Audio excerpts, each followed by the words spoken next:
তো নমস্কার বন্ধুরা, আজকে আমি দেখাবো বাঁধাকপির ভর্তা। তো এখানে ছোটো ছোটো বাঁধাকপি কেটে নিয়ে নিয়েছি আর একটা টমেটো দিয়েছি, আর একটু দিয়ে দিচ্ছি নুন আর সিদ্ধ হতে দিয়ে দেবো। বাঁধাকপিটা এরকম কেটেছি, খুব ছোটোও কাটিনি, সিদ্ধ হয়ে যাবে। চলুন সিদ্ধ করে নেবো, ততক্ষণ আমি কিছু পেঁয়াজ কেটে নেব। তো এখানে দেখুন সিদ্ধ হয়ে গেছে, এটাকে এবার ঠান্ডা করে নেব।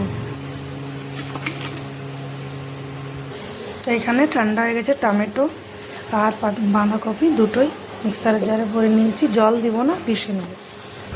তো এখানে দেখুন পিষা হয়ে গেছে। এখানে একটা কড়াই বসিয়ে নিয়েছি, দিয়ে দিচ্ছি সর্ষের তেল। আগেই ভেজে নেব শুকনো লঙ্কা ভেজে তুলে রেখেছি, ভেজে নেব। রসুন অনেকটা নেব। তো এখানে দেখুন রসুনও ভাজা হয়ে গেছে, তুলে রেখে নিচ্ছি। দিয়ে দিচ্ছি এই তেলে একটু কালো জিরা ফোড়ন, দিয়ে দিচ্ছি পেঁয়াজ কুচি।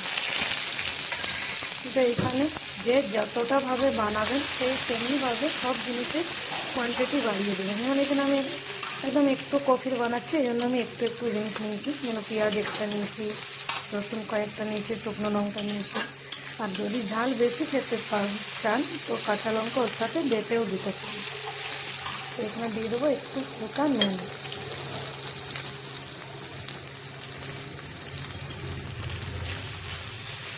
তো এখানে দেখুন পেঁয়াজ ভাজা হয়ে গেছে, এই যে বাঁধাকপির পেস্টটা দিয়ে দেবো।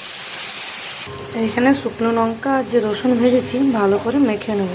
তো দেখুন রসুনটা উপরে মচমচে হয়েছে, ভিতরে একদম মাখনের মতন নরম।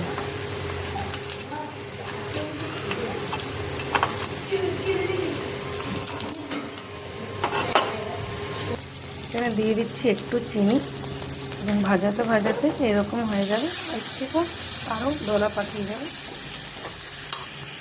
আর এখানে যে শুকনো লঙ্কা রসুন মেখে রেখেছিলাম দিয়ে দিই। উপর থেকে দিয়ে দেবো একটু সরষের তেল।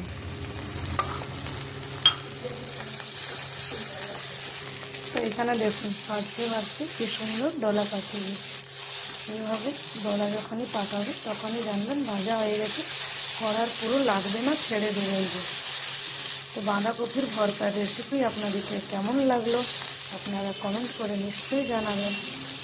আর একবার নিশ্চয়ই বাঁধাকপির ভর্তা বানিয়ে খাবেন।